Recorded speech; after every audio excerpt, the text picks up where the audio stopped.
लेकिन कोई जवाब नहीं मिला। उसे समझ में आ गया था कि शायद वो घर में बिल्कुल अकेला है। राहुल को अब थोड़ा डर लगने लगा था। अचानक राहुल को एक कमरे से हल्की रोशनी नजर आने लगी और किसी की हंसी की आवाज भी सुनाई पड़ने लगी। राहुल दौड़कर अपने कमरे में पहुंचा तो देखा वहां एक पीली मुलायम फर वाली अजीब सी दिखने वाली गुड़िया रखी हुई है, जिसकी आंखों से अजीब सी रोशनी बाहर आ रही है। उस गुड़िया को देखकर राहुल की चीख निकल गई थी। तभी गुड़िया की पलकें झपकी और राहुल को अपना नाम सुनाई दिया। राहुल, डरो मत, आओ मेरे पास, खेलो मेरे साथ। मैं जानती हूँ तुम मुझे बहुत पसंद करते हो। अब मैं हमेशा तुम्हारे पास रहूंगी। डॉल की बात सुनकर राहुल की नींद टूट जाती है और वो अपने बिस्तर पर उठकर बैठ जाता है। राहुल को एहसास होता है अभी जो उसने देखा वो उसका सपना था। राहुल एक 8 साल का छोटा बच्चा था जो दिल्ली के सरकारी स्कूल में पढ़ता था। एक दिन स्कूल में उसने देखा कि पास की क्लास में पढ़ने वाला आशीष एक अजीब सी दिखने वाली गुड़िया को अपने बैग के ऊपर लटकाकर घूम रहा है। वो गुड़िया राहुल को बड़ी आकर्षक लगी। ना चाहते हुए भी राहुल की नजर बार बार उस गुड़िया पर जा रही थी। ऐसा लगता था जैसे उस डॉल ने उसे सम्मोहित कर लिया हो। जब राहुल से रहा नहीं गया तो वो जाकर आशीष के सामने बैठ जाता है। आशीष, ये कैसी गुड़िया है? बिल्कुल अलग लग रही है ये तो। ए, तू हाथ मत लगा इसको। तुझे पता भी है क्या चीज है ये? इसको मेरे पापा के साहब ने मेरे लिए भिजवाया है। पापा ने सख्त हिदायत दी है कि मैं इस गुड़िया को किसी को भी छूने ना दूं। अच्छा सुन, क्या तेरी गुड़िया को मैं थोड़ी देर अपने पास रख सकता हूँ? मुझे बहुत अच्छी लग रही है। राहुल की बात सुनकर आशीष जोर जोर से हंसने लगता है। अरे तेरे को कम समझ में आता है क्या? अभी बोला ना तुझे, बहुत महंगी गुड़िया है। तूने कभी देखी भी है इतनी महंगी डॉल? आया बड़ा मेरी डॉल उधार मांगने वाला। आशीष की बात सुनकर क्लास के बाकी बच्चे भी अब राहुल के ऊपर हंसने लगते हैं। आशीष की बात सुनकर उदास मन से वो घर लौट आता है और घर पहुंचकर, माँ, मैंने सोच लिया है, मुझे भी लबूबू डॉल चाहिए बस।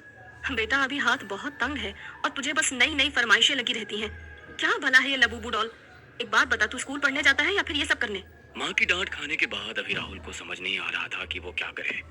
अगले दिन स्कूल जाते समय राहुल की नजर झाड़ियों में पड़ी हुई एक लबूबू डॉल पर पड़ती है, जिसे देखकर राहुल की आंखें हैरत से खुली रह जाती हैं। ये तो वही डॉल है ना जिसे दिखाकर आशीष कल बहुत इतरा रहा था। वही आंखें, वही मुस्कान, वही मुलायम फर, और इसकी तो खरगोश जैसे कान भी है। यहाँ आसपास तो कोई नजर भी नहीं आ रहा। पता नहीं कौन इसे यहाँ फेंक गया। ऐसा करता हूँ, इसको मैं रख लेता हूँ।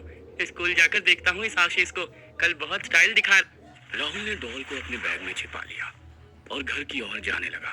अरे देखो तो, मेरी लबूबू देखकर ये भी किसी ठेले से सस्ती लबूबू लेकर आया है और पूरी क्लास को दिखा तो ऐसा रहा था जैसे इसने सीधे चाइना से मंगवाई है।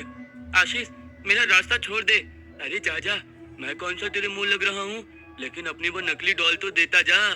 आशीष उम्र में राहुल से बड़ा था, इसलिए उसने राहुल के बैग से जोर जबरदस्ती से उसकी डॉल ले ली और जमीन में पटक कर उसे पांव से कुचलने लगा। आशीष और उसके दोस्त जोर जोर से हंसकर उसका मजाक बना रहे थे और राहुल अपनी डॉल को बचाने के लिए रो रहा था। अचानक ही आशीष के पैरों से खून निकलने लगा और वो चीख चीख कर अपना पांव पकड़कर रोने लगा।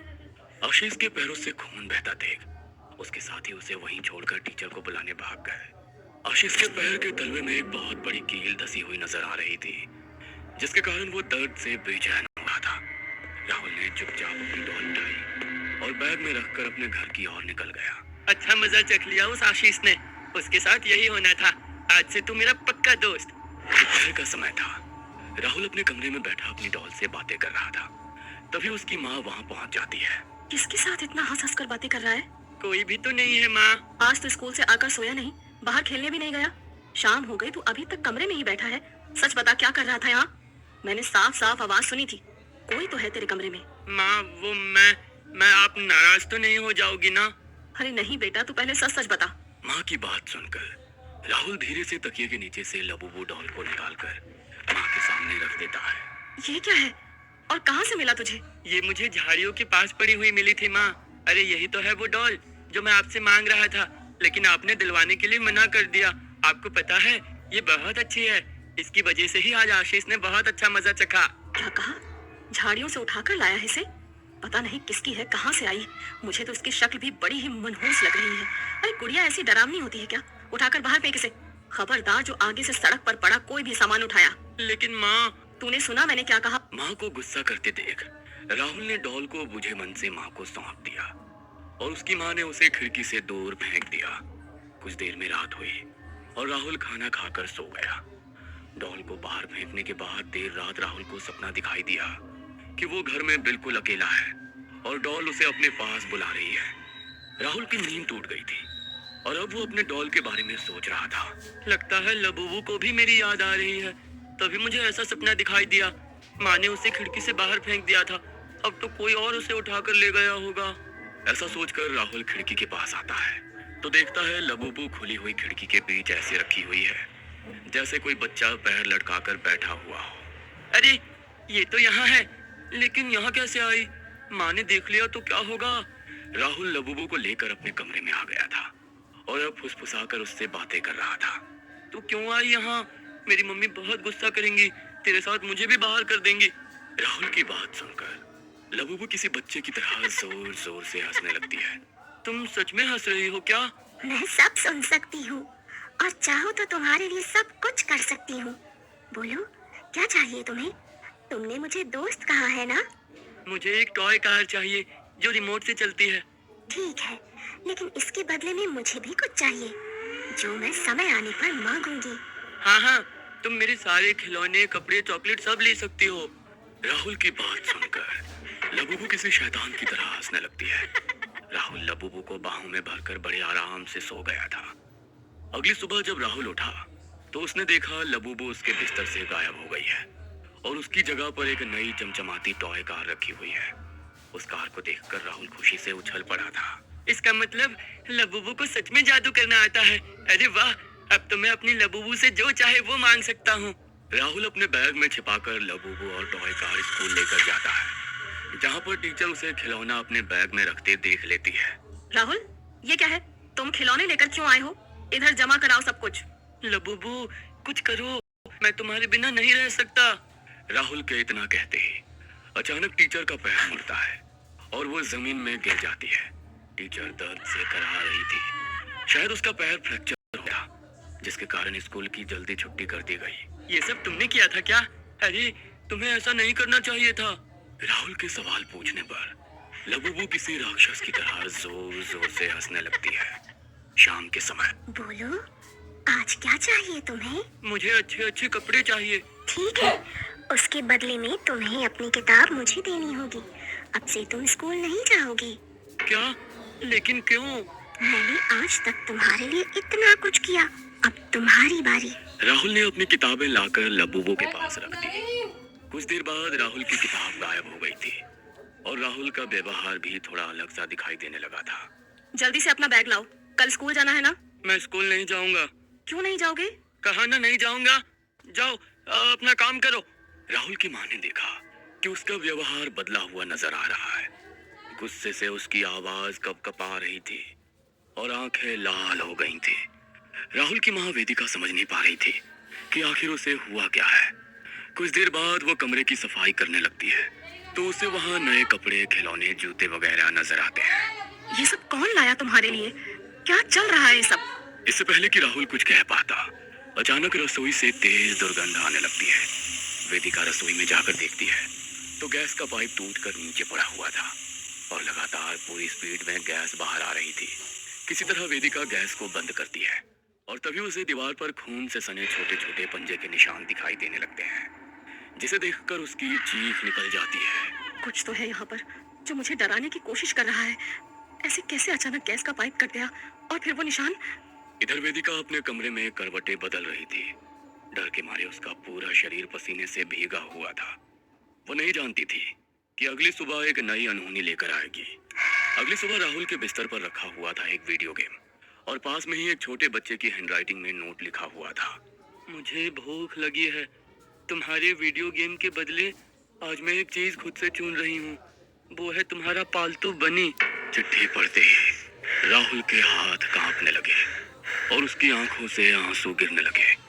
वो बनी बनी चिल्लाता हुआ हॉल में आया तो देखा बनी का खून से सना लथपथ शरीर वहां पर पड़ा हुआ था। उसे देखकर सच में ऐसा लगता था जैसे किसी जंगली जानवर ने उस पर हमला करके उसे मार डाला हो। राहुल की चीख सुनकर उसकी माँ दौड़कर वहां आती है तो सामने का नजारा देखकर उसके भी होश उड़ जाते हैं। ये कैसे हुआ? घर के सारे खिड़की दरवाजे बंद थे ना? माँ, वो ये सब उसने किया है। किसने? क्या बोल रहे हो तुम? वो डॉल जो मैं लेकर आया था, उसने ही बनी को मारा है। क्या बेकार की बातें कर रहे हो? वो गुड़िया तो मैंने घर से बाहर फेंक दी थी ना? हाँ, लेकिन वो वापस आ गई थी। मेरी बात पर यकीन करो, अभी भी वो मेरे कमरे में ही है। मैं आपको अभी दिखाता हूँ। राहुल दौड़कर अपने कमरे में जाता है तो देखता है कि लबूबू इस समय उसके कमरे से गायब हो चुकी थी। तेरा दिमाग ठिकाने पर है? देख रही हूँ पिछले कुछ दिनों से कुछ ज्यादा ही अजीब हरकतें कर रहा है तू। राहुल चाहकर भी अपनी माँ को समझा नहीं पा रहा था कि ये सब लबूबू के कारण हो रहा है। अगले कुछ दिनों तक वेदिका के साथ घर में लगातार डरावनी घटनाएं होने लगी थी। आधी रात को कभी उन्हें जोर जोर से दरवाजा पीटने की आवाज आती, तो कभी पूरे कमरे में खून से सने पांव के निशान बन जाते। कभी अचानक से लगता कोई उनके साथ साथ कमरे में टहल रहा है, तो कभी लगता कमरे में रखे खिलौने अपनी जगह से हट गए हैं। इन सबसे ज्यादा बनी की मौत ने राहुल को डरा दिया था। उसे एक एक करके पिछले कुछ दिनों की सारी घटनाएं याद आने लगी थी। माँ ने ठीक कहा था, मुझे इसे लेकर घर नहीं आना चाहिए था। मेरी ही गलती है। देर रात तक राहुल बनी की मौत के कारण अपने बिस्तर पर आंसू बहाता रहा। अगले दिन सुबह राहुल को अपने चेहरे पर कुछ नुकीली चीज चुभने का एहसास हुआ, तो वो चौंक कर उठ बैठा। सामने लबूबू अपने नुकीले पंजे से उसके चेहरे को सहला रही थी। बताओ, आज तुम्हें क्या चाहिए? नहीं, मुझे कुछ नहीं चाहिए, तुम जाओ। लेकिन मुझे तो तोहफा चाहिए। मैंने कहा था ना, दोस्ती में उपहार के लिए मना नहीं करते। मुझे तुम्हारी माँ चाहिए। मैं उन्हें अपने साथ ले जाऊंगी। नहीं नहीं, तुम ऐसा नहीं कर सकती।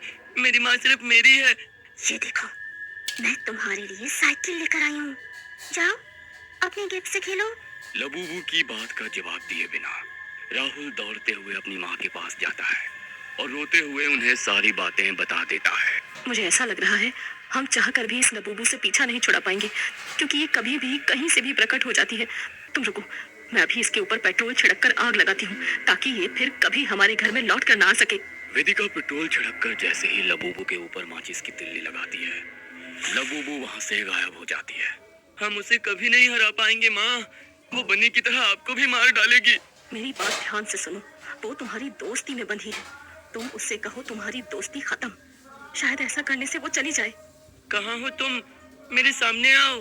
अचानक लबूबू हंसते हुए वहाँ प्रकट हो जाती है। तुम मेरी दोस्त हो, इसलिए रोज मेरे लिए तोहफे लाती हो, लेकिन अब मैं तुमसे अपनी दोस्ती तोड़ता हूँ। आज से तुम मेरी दोस्त नहीं। मुझे तुम्हारी दोस्ती और तोहफे नहीं चाहिए। जाओ यहाँ से, फिर कभी लौटकर मत आना। राहुल के इतना कहते ही लबूबू का शरीर पिघलने लगता है और वो जोर जोर से चीखने लगती है। ये क्या किया तुमने?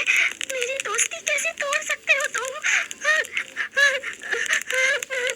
अचानक ही वहाँ तेज हवा चलने लगती है और एक जोरदार भूकंप का झटका महसूस होता है।